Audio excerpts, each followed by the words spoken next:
Hi, my name is Greg Smith. I'm the Senior Technical Trainer here at SMA America, and in today's Tech Tip video, I'm going to show you the proper methods for installing the Sunny Tripower inverter.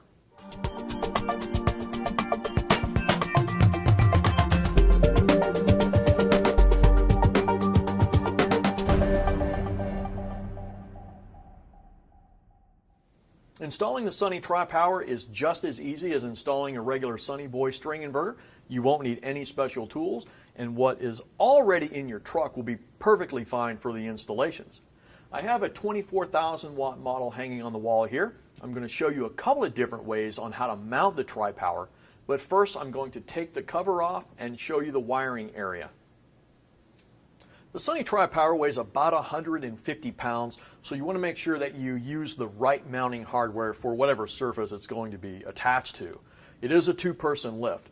Now you'll need a 3mm hex wrench to take this black cover off, and now that we've removed that, we can look and inspect the DC terminals and the AC terminals. And there's a little bit of a difference between them. The DC terminals inside the Tripower are labeled A positive, A negative, B positive, and B negative, and at the very bottom is the spot where you will land the equipment ground. Now these terminals are labeled that way because there are two MPPT inputs going into this inverter. So regardless of whether you bring the conductors in from the SMA connection unit or your own combiner box or even third-party connectors, regardless they will terminate on this terminal. The AC side of the Tripower looks a little bit different because we don't use traditional screw terminals. Instead, we're using clamp terminals.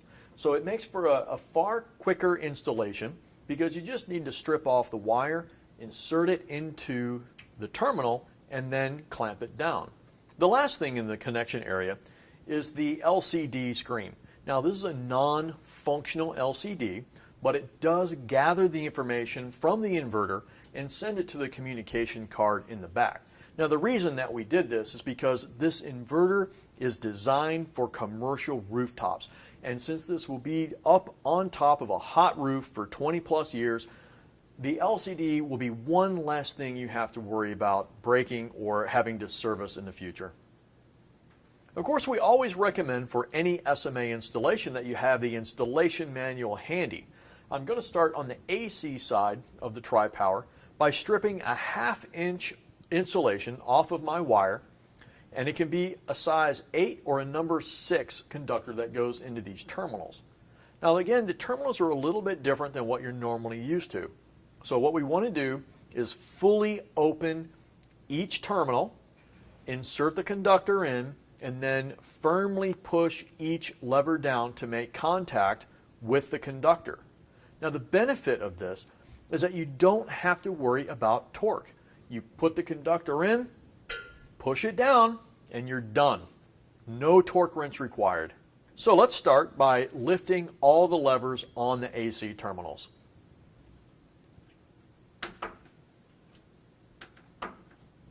Now that the terminals are fully open, I can insert my conductor. I've got a piece of conduit just here for demonstration purposes, but you'd feed your conductor through here, and the terminals are clearly labeled on the back plane of the inverter. L1, L2, L3, neutral, and equipment ground. So I'm going to put this first wire in the L1 terminal just like this. I'm going to push it up in there until it won't go any further. I'm going to clamp it down just like that. Now those conductors aren't moving an inch, and again, you don't have to worry about torque. Now what I'm going to do is show you what the levers look like when they're not fully open or fully closed, and this is going to cause problems on the installation if you don't follow the instructions on how to securely clamp these things down. So the L1 and L2 conductors are fully shut, but you can see the L3 is not quite down, nor is the neutral. So be very careful when you do the installation that you always make sure the conductors are all the way down. Now for the DC side, we're back to using our trusty screwdriver. A number 2 will suffice, And the conductors that will land in these terminals can be anywhere from a number 2 to a number 8. Now you want to check the manual, but the proper torque spec for these terminals is 51 inch-pounds. So we really recommend that you get a torque screwdriver. Now I've got a piece of conduit here, again, just to show you how this would go. And I'm going to connect these two conductors into the A positive and A negative terminals, meaning this string or set of strings will be going into the A channel maximum power point tracker inside the Tripower. So the last thing to do inside the Tripower is to install your communication wire. Now the speed wire module behind the LCD display is factory installed in Denver, Colorado. So all you have to do is run the Ethernet from the customer's router or the cluster controller and run it into the speed wire module. Now, if you have multiple Tripowers, then you're just going to daisy chain the Tripowers together. We cover this in another tech tip video. But for now, let me run my Ethernet cable up through the conduit and connect it into one of the two ports on the speed wire module.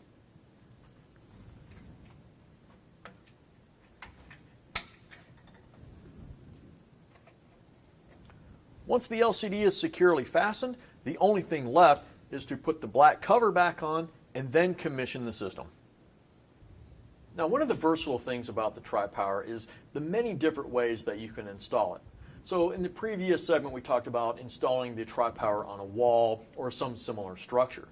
Now, here I have an alternate method using commercially available pre-made racking, which you can install the Tripower, the connection unit, even the AC disconnect onto this structure. Matter of fact, you could do this on the ground level, and then using the eyes, you can crane up the entire unit to the roof and then place it next to the array.